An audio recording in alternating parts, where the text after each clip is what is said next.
الرجیم بسم اللہ الرحمن الرحیم لا اکراہ فی الدین قد تبین الرشد من الغی فمن یکفر بالطاغوت ویؤمن باللہ فقد استمسک بالعروة الوثقی لا انفصام لها والله سميع عليم صدق اللہ العظیم۔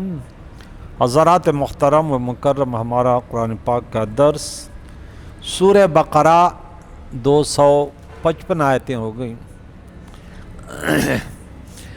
گزشتہ درس آیت الکرسی کے متعلق تھا۔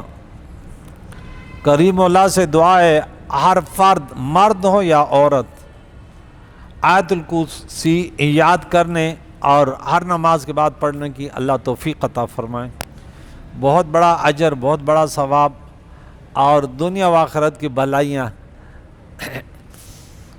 اور اتنا ٹائم بھی نہیں لگتا، 1 منٹ لگتا ہے۔ کوشش کریں صحیح پڑھنے کے لیے، کوشش کریں۔ اللہ تعالیٰ حاضرین و سامعین سب کے لیے دل کے گہرائیوں سے دعا گو ہوں۔ آیت الکرسی 5 وقت نماز اور ہر فرض نماز کے بعد آیت الکرسی پڑھنے کی توفیق عطا فرمائے۔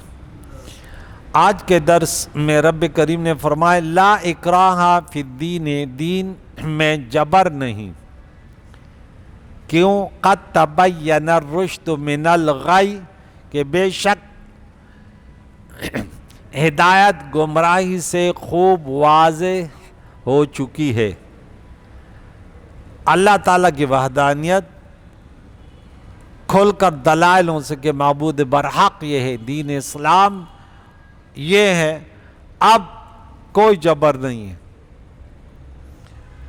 فَمَن يَكْفُرْ بِالطَّاغُوتِ، سو جو شخص طاغوت سے کفر کرے، وَيُؤْمِن بِاللَّهِ، اور اللہ پر ایمان لے آئے، فَقَدِ اسْتَمْسَكَ بِالْعُرْوَةِ الْوُثْقَى،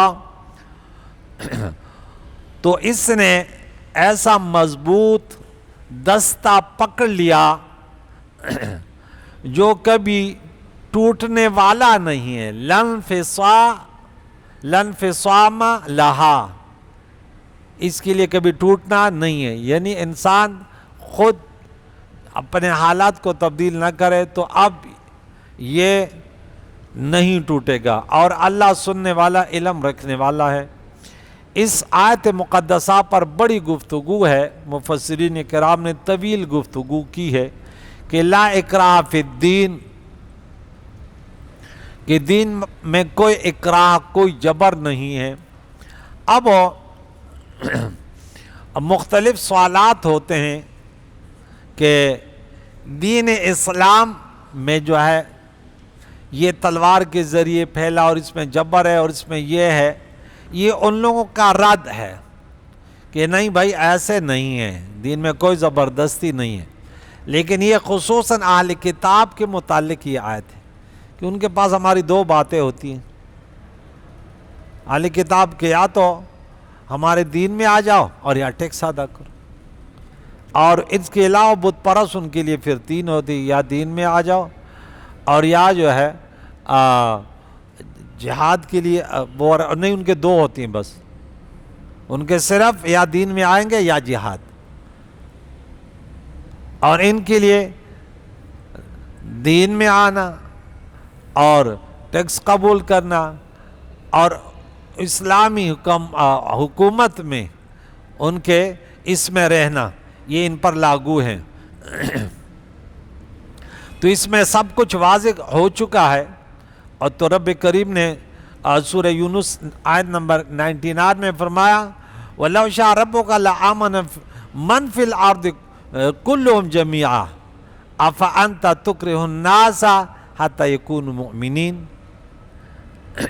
اور اگر آپ کا رب چاہتا تو زمین میں جتنے لوگ ہیں سب ہی ایمان لے آتے، تو تو کیا آپ لوگوں کو ایمان لانے پر مجبور کریں گے؟ کیونکہ ایمان اقرار کا نام تھوڑی ہے، ایمان تو تصدیق قلب کا نام ہے، اور تصدیق قلب و جبر سے ممکن بھی نہیں ہے۔ اب میں نے اس کو بولا بیٹے یوں کر، 1000 مرتبہ بولے ٹھیک ہے، لیکن بھائی وہ یہ تو زبان سے کہہ رہے، اب دل میں جب تک ٹھیک نہیں کہے گا فائدہ ہی نہیں ہے، اور دل پر اللہ کے سوا کسی کو حکومت نہیں ہے، لہذا جبر ہی نہیں۔ وہاں تو اب کوئی مسلمان ہے، اس کو 1000 مرتبہ اس سے کلمہ کفر پڑھا تو کیا فرق ہو جائے گا کیا؟ آیت نمبر وہ اس میں کیا ہے سورہ نحل میں، وَقَلْبٌ مُطْمَئِنٌ بِالْإِيمَانَ، زبان سے کچھ نہیں، تو نہ کفر زبردستی اس میں کوئی گھسیڑ سکتا ہے اور نہ ایمان۔ وَقُلِ الْحَقُّ مِنْ رَبِّكُمْ فَمَنْ شَاءَ فَلْيُؤْمِنْ وَمَنْ شَاءَ فَلْيَكْفُرْ، سورہ کہف آیت نمبر 29۔ اور آپ کہیے کہ یہ حق ہے تمہارے رب کے طرف سے، سو جو چاہے ایمان لے اور جو چاہے کفر کرے۔ ایک روایت میں عبداللہ ابن عباس رضی اللہ تعالیٰ عنہ بیان فرماتے ہیں کہ حسین نامی ایک شخص کے 2 بیٹے نصرانی تھے اور وہ خود مسلمان تھے۔ انہیں پیارے آقا دو جان سے پوچھا کہ ان کے بیٹے اسلام قبول کرنے سے انکار کرتے ہیں، کیا ان کو جبراً مسلمان کریں؟ تو کریم مولا نے یہ آیت نازل کی کہ نہیں، اب دلائل بات کریں کہ یہ دیکھیں اللہ تعالیٰ حق مالک ہے، خالق ہے، رحیم اور کریم ہے۔ تو اس لیے اس آیت میں بڑا اختلاف اس بات پر ہے کہ آج جہاد صرف دفاعی یا جہاد ہے یا اقدامی بھی ہے۔ تو صحیح بات یہ ہے کہ جہاد اقدامی بھی ہے، یہ صرف اہل کتاب کے لیے ہے، اور عام قانون یہ نہیں ہے، کیونکہ بہت سارے مفسرین اس آیت مبارکہ کو منسوخ مانتے ہیں۔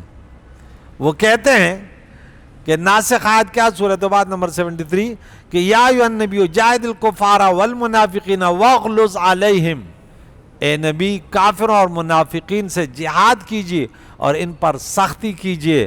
فاقتلوا المشرکین حیث وجدتموہم، پس تم مشرکوں کو جہاں بھی پاؤ انہیں قتل کر ڈالو۔ وقاتلوہم حتی لا تکون فتنہ ویکون الدین کلہ للہ، اور کافروں سے قتال کرتے رہو حتیٰ کہ کافروں کا غلبہ نہ رہے اور پورا دین صرف اللہ کے لیے ہو جائے۔ امام بخاری روایت کرتے ہیں عبداللہ بن عمر رضی اللہ تعالیٰ عنہما سے کہ آقا دو جان نے فرمایا مجھے لوگوں سے قتال کرنے کا حکم دیا گیا ہے کہ وہ لا الہ الا اللہ رسول اللہ کی گواہی دیں، جب وہ ایسا کر لیں گے تو وہ مجھ سے اپنے جانوں اور مالوں کو محفوظ کر لیں گے ما سوائے حق اسلام کے، اور ان کا حساب اللہ پر ہے۔ یہاں بھی اب اگر کوئی کہتا ہے کہ بعض سوشل میڈیا پر آتے ہیں وہ کہتے ہیں نہیں صرف دفاعی جہاد ہے، اقدامی نہیں ہے، تو ہم کہتے ہیں پھر فتح مکہ دیکھیں، فتح طائف دیکھیں، جنگ حنین دیکھیں، جنگ دوسرے سینکڑوں جنگیں ہوئی ہیں، خود اللہ کی وحدانیت کا پیغام لے کے جاتے تھے۔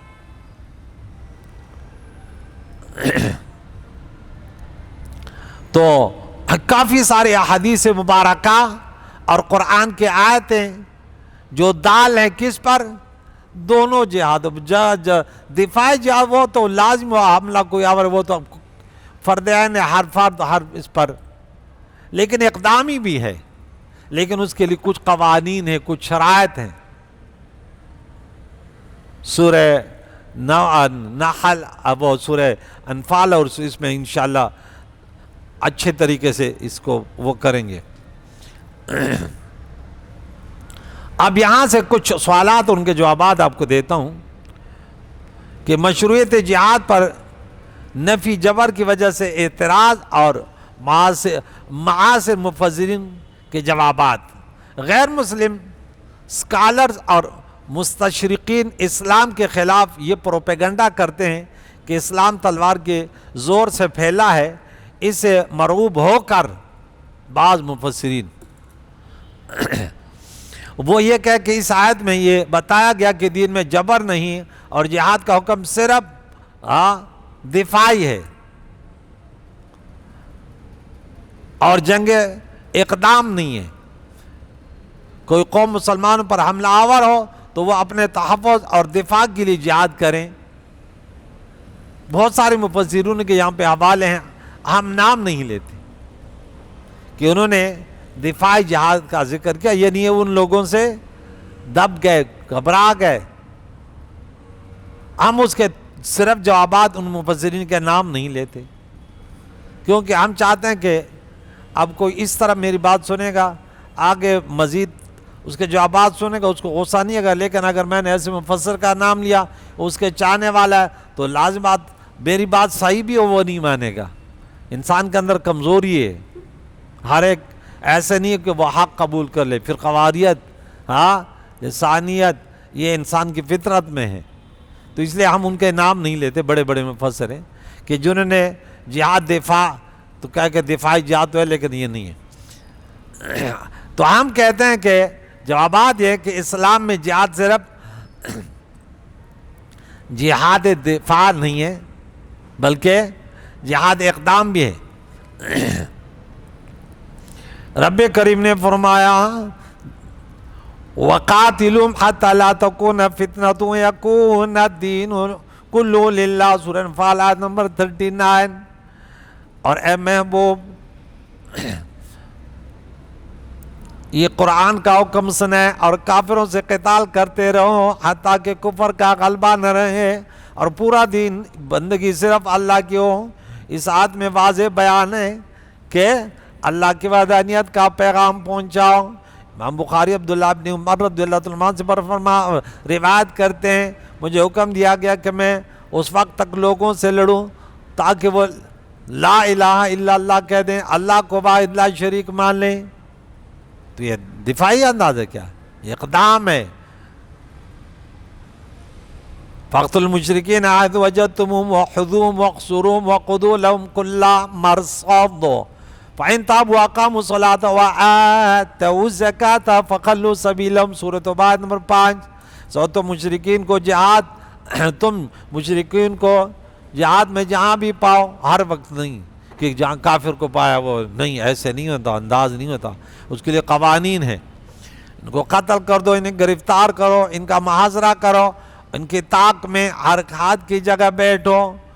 وَقُعُدُوا لَهُمْ كُلَّ مَرْصَدٍ، پس اگر وہ توبہ کر لے اور نماز قائم کرے اور زکوٰۃ ادا کرے تو پھر ان کا راستہ چھوڑ دو۔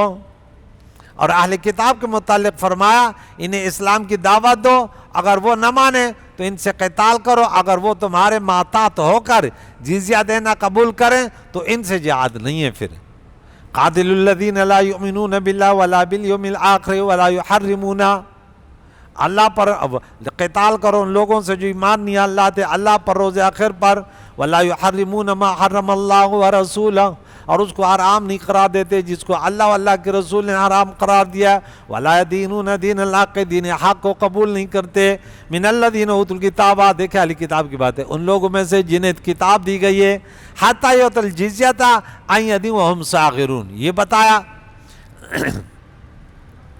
کہ ان لوگ کہ یہاں تک کہ وہ جزیہ قبول کرے اس حالت کہ وہ ذلیل ہو کر۔ عبداللہ ابن عباس رضی اللہ عنہ بیان کرتے ہیں کہ کسی قوم سے اس وقت تک قتال نہیں کیا جائے جب تک کہ ان کو اسلام کی دعوت نہ دی جائے۔ عقائد و جان علیہ الصلوۃ والسلام حضرت بریدہ فرماتے ہیں، بریدہ رضی اللہ بیان کرتے ہیں، عقائد و جان جب کسی کو کسی بڑے یا چھوٹے لشکر کا امیر جہاد کے لیے بناتے تو اس کو بالخصوص اللہ سے ڈرنے کی وصیت کرتے اور اس کے ساتھ ہی مسلمانوں کو نیکی کی وصیت کرتے۔ پھر فرماتے اللہ کا نام لے کر اللہ کے راستے میں جہاد کرو، جو شخص اللہ کے ساتھ کفر کرے اس کے ساتھ جنگ کرو، خیانت نہ کرو، عہد شکنی نہ کرو، کسی شخص کے اعضاء کاٹ کر اس کی شکل نہ بگاڑو اور کسی بچے کو قتل نہ کرو۔ جب تم دشمن مشرک اہل کتاب سے مقابلہ کرو تو ان کے 3 چیزوں کی دعوت دینا، وہ ان میں سے جس کو بھی مان لے ان کو اس کو قبول کر لینا، اور جنگ سے رک جانا، پہلے ان کو اسلام کی دعوت دو، اگر وہ اسلام لے آئیں تو اس کا اسلام قبول کر لو اور ان سے جنگ نہ کرو، اور ان سے یہ کہو کہ وہ اپنا شہر چھوڑ کر مہاجرین کے شہر میں آ جائیں، اور اگر وہ مہاجرین کے شہر میں آنے سے انکار کر دیں تو ان کو یہ خبر دو کہ پھر ان پر دیہاتی مسلمانوں کا حکم ہوگا، اگر وہ اس دعوت کو قبول نہ کریں تو پھر ان سے جزیہ کا سوال کرو، اگر وہ اس کو تسلیم کر لے تو تم بھی اس کو قبول کر لو اور اس سے جنگ نہ کرو، اگر وہ اس کا انکار کریں تو پھر اللہ کی مدد کے ساتھ ان کے ساتھ جنگ شروع کر دو۔ صحیح مسلم کی حدیث ہے۔ امام بخاری ایک اور حدیث، جنگ خیبر کے ایام میں جب رسول اللہ صلی اللہ علیہ وسلم نے حضرت علی کرم اللہ وجہہ الکریم کو جھنڈا عطا فرمایا تو ان سے کہا کہ جب تک وہ مسلمان نہیں ہوں گے ہم ان سے قتال کرتے رہیں گے۔ آپ نے فرمایا اس طرح کرنا حتیٰ کہ جب تم ان کے علاقے میں داخل ہو تو پہلے ان کو اسلام کی دعوت دینا اور ان کو یہ خبر دینا کہ ان پر کیا احکام واجب ہیں۔ اللہ کی قسم اگر ایک شخص بھی تمہارے سبب سے ہدایت یافتہ ہو جائے تو وہ تمہارے لیے سرخ اونٹ یعنی دنیا کی خیر کثیر سے بہتر ہے۔ اس کے علاوہ ان کی کتابوں میں کہ یہ بہت بڑا اعتراض ہے کہ اسلام میں جہاد کیوں ہے۔ اب ان کے 2-3 حوالے دے دوں، بہت ضروری باتیں ہیں۔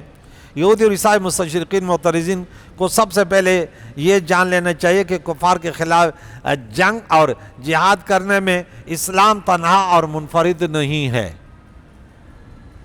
بلکہ موجودہ توریت کتاب مقدس بائبل میں بھی اپنے مخالف کفار کے ساتھ جنگ اور جہاد کی تلقین اور ترغیب دی گئی ہے، اور موجود انجیل میں تصریح ہے کہ تورات کا کوئی حکم منسوخ نہیں۔ اب آپ تورات کے اسے یہ دیکھیں اقتباس ہے، اب اس کو سنیں۔ میں نے ابھی بھی جو دوسرا پارہ ختم ہو رہا تھا، طالوت کون تھے؟ بنی اسرائیل کے تھے نہیں تھے؟ تورات کو لے کے تعلیمات وہ کر رہے تھے نہیں کر رہے تھے؟ تو جہاد تھا نہیں؟ 313 جالوت سے جو ٹکرا رہے تھے۔ انجیل میں کیا لکھا ہوا ہے یہ ہے، تورات میں بائبل میں کتاب مقدس میں جب تم کسی شہر سے جنگ کرنے کو اس کے نزدیک پہنچو تو پہلے اسے صلح کا پیغام دینا، اسلام میں آ جاؤ، اللہ کو واحد لا شریک مانو، اور اگر وہ تجھ کو صلح کا جواب دے اور اپنے پھاٹک تیرے لیے کھول دے تو وہاں کے سب باشندے تیرے باج گزار بن کر تیرے فرمان بردار تیری خدمت کریں، اور اگر وہ تجھ سے صلح نہ کرے بلکہ تجھ سے لڑنا چاہے تو ان کا محاصرہ کرنا، اور جب خداوند تیرا خدا اسے تیرے قبضے میں کر دے تو وہاں کے ہر مرد کو تلوار سے قتل کر ڈالنا جو لڑنے والے ہوں۔ دیکھیں اللہ کی کتابوں میں کس قدر صحیح باتیں، دیکھیں جو ابھی ہم نے اللہ کے نبی نے کیا وصیت کی وہی باتیں یہاں پہ آ رہی ہیں۔ لیکن عورتوں اور بال بچوں اور چوپایوں اور اس شہر کے سب مال یہ نال مارنا نہیں کو بلکہ لوٹ کر اپنے لیے رکھ لینا، اور تو اپنے دشمن کو اس لوٹ کو جو خدا اور خداوند تیرے خدا نے تجھ کو دی ہے اس کو تو استعمال کرنا، وہ آپ کی ملکیت بن گئی، مال غنیمت بن گیا۔ لیکن ان جنگوں میں ان کے لیے مال غنیمت جائز نہیں تھا۔ ان سب شہروں کا یہی حال کرنا جو تجھ سے دور ہیں اور ان قوموں کے شہر نہیں ہے، پر ان قوموں کے شہروں میں جن کو خداوند تیرا خدا میراث کے طور پر تجھ کو دیتا ہے، کسی ذی نفس کو جیتا نہ بچا رکھنا، بلکہ تو ان کو یعنی حتیٰ کہ انہیں ختم کر دو، نیست و نابود کر دو، تاکہ وہ تم کو اپنے سے مکروہ کام کرنے سے نہ سکھائیں جو انہوں نے اپنے دیوتاؤں کے لیے کیے ہیں، اور یوں خداوند اپنے خدا کے خلاف گناہ کرنے لگو۔ استثناء باب نمبر 40 آیت نمبر 10 تا 18 عہد نامہ قدیم۔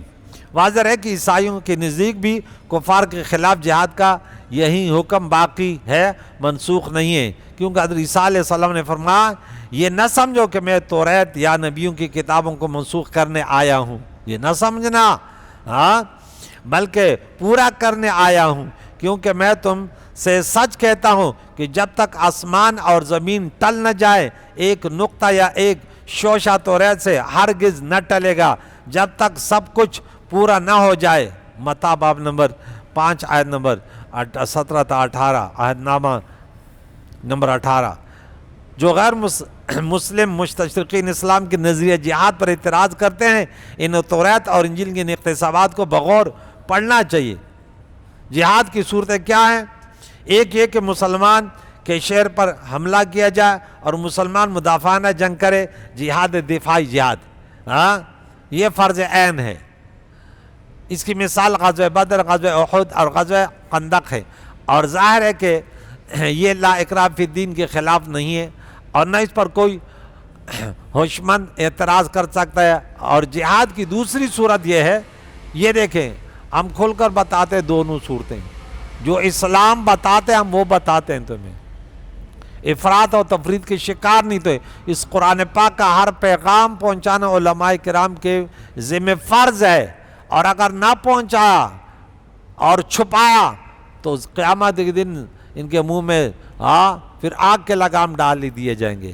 یہ بات مشکل ہے۔ دیکھیں تب دوسری صورت کیا ہے کہ تبلیغ اسلام کے لیے جہاد کیا جائے، اور بشرط استطاعت، کہ استطاعت ہو، آج خود کافروں کے ملک پر حملہ کیا جائے، یہ جہاد فرض کفایہ ہے۔ فتح مکہ، فتح طائف اور فتح خیبر میں اس کی مثالیں ہیں، اور بعد میں مسلمان نے مصر، شام، عراق، ایران اور بہت سے علاقوں میں تبلیغ اسلام کے لیے جہاد کیا، اور دنیا کے 3 براعظموں میں مسلمانوں کی حکومت پہنچ گئی۔ اور اس میں یہ تفصیل ہے کہ جب مشرکین سے جہاد کیا جائے تو یہ تلوار ہے، یا اسلام اور اہل کتاب کے ساتھ جنگ ہو تو پھر 3 صورتیں ہیں، یا وہ اسلام قبول کریں، یا جزیہ دیں، پھر یا جنگ کریں۔ یہ ان کے ساتھ رعایت ہے کہ اس میں جزیہ میں، کیونکہ وہ الوہیت اور رسالت کے کسی نہ کسی طور پہ قائل ہیں۔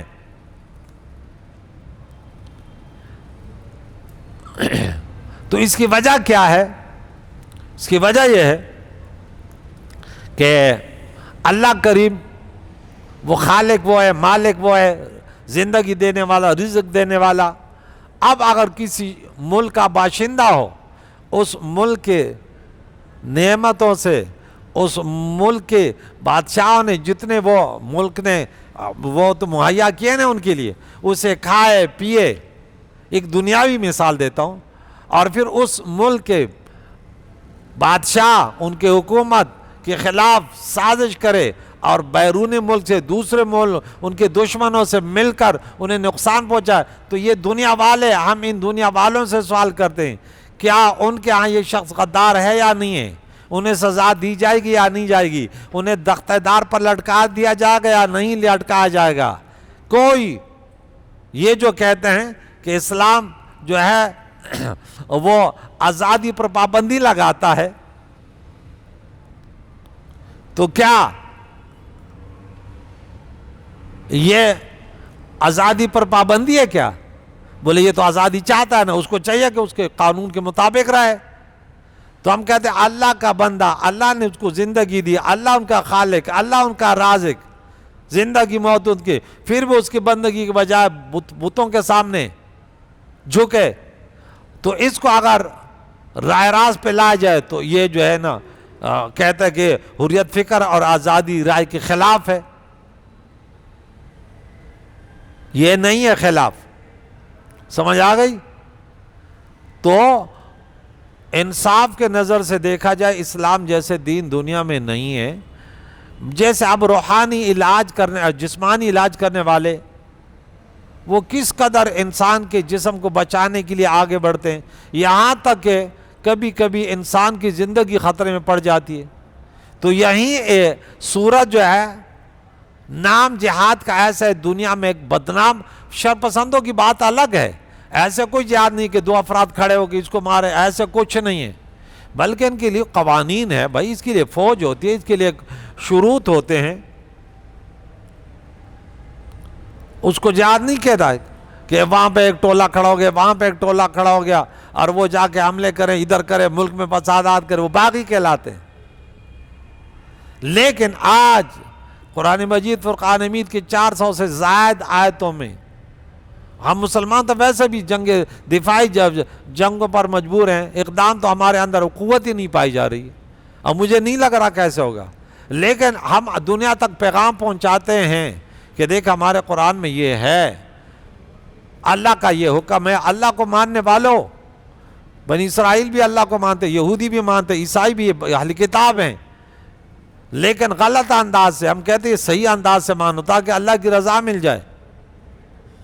ہم اب تک اللہ کی وحدانیت کا پیغام پہنچاتے۔ حضرت عمر رضی اللہ کی ایک بوڑھی اہل کتاب عورت سے کہتے دیکھ اللہ کو واحد لا شریک، میں بولا آخری عمر ہے میں نہیں کر سکتی ایسے۔ حضرت عمر کہتے یا اللہ میں نے تو تیرا پیغام پہنچا دیا، لیکن ایسے نہیں کہتا کہ جبر کرے، اس کو مارے وہ کرے۔ اہل کتاب کے ساتھ ایسے نہیں ہے، لیکن بت پرستوں کے ساتھ یہ ہوگا۔ لیکن وہ بھی اس وقت حالت بہت نازک ہے، اور بہانے کر کر مسلمانوں پر حملے ہوتے ہیں۔ کیوں؟ کہ ہم دنیا پرست ہو گئے، ہم مذہب پرست ہو گئے، ہم فرقہ واریت پرست ہو گئے۔ اور جو اللہ کے نبی نے فرمایا جب تم دنیا سے محبت کرو گے، موت سے، دنیا کمانا تمہارا مقصود بن جائے گا، موت سے تمہیں خوف ہوگا، تو پھر تم کبھی بھی غالب نہیں آ سکتے، مغلوب ہی رہو گے۔ دوسرے تم پر ایسے حملہ ور ہوں گے جیسے کھانے پر لوگ حملہ ور ہوتے ہیں۔ کریم مولا سے دعا ہے ہمیں اس قرآن پاک کی تعلیمات سے بہرمند فرمائے کہ ہمارا مقصد ان باتوں سے کہ آپ کا عقیدہ مضبوط ہو کہ اللہ نے توفیق تو ہم جو ہے نا اقدامی جہاد بھی کریں گے، اور دفاع جو ہے آج نہ کوئی دفاعی کے لیے فلسطین میں یہ ہو رہا ہے، کشمیر میں ہو رہا ہے، دنیا میں اللہ کے نبی نے فرمایا اگر یہ فریضہ تم نے چھوڑ دیا تو پھر دیکھ لینا ذلت کے علاوہ کچھ نہیں ہوگا۔ کریم اللہ سے دعا ہے کہ جیسے اللہ نے حکم دیا کہ یا ایھا الذین آمنوا ادخلوا فی السلم کافہ، اسلام میں پورے داخل ہو جاؤ، اس میں اللہ کے نبی جیسے کوئی رحیم اور کریم نہ تھا، صحابہ کرام جیسے عادل کوئی نہ تھے، ان کی زندگیوں کو اپناؤ، یہ معیار ایمان ہے، وہ صرف نماز نہ تھی۔ کریم اللہ ہمیں پیارے عقائد و جان کے تعلیمات جو قرآن مجید کی صورت میں ہمیں دیے، ان کی تشریحات ہیں، عملی زندگیاں صحابہ نے گزاری، تابعین، مجتہدین اکرام نے، یا اللہ میں اس سیکھ کر اس پر عمل کرنے، دوسروں کو پہنچانے کی توفیق عطا فرما۔ وصلی اللہ تعالی علی خیر خلقہ محمد وعلی آلہ واصحابہ اجمعین برحمتک یا ارحم الراحمین۔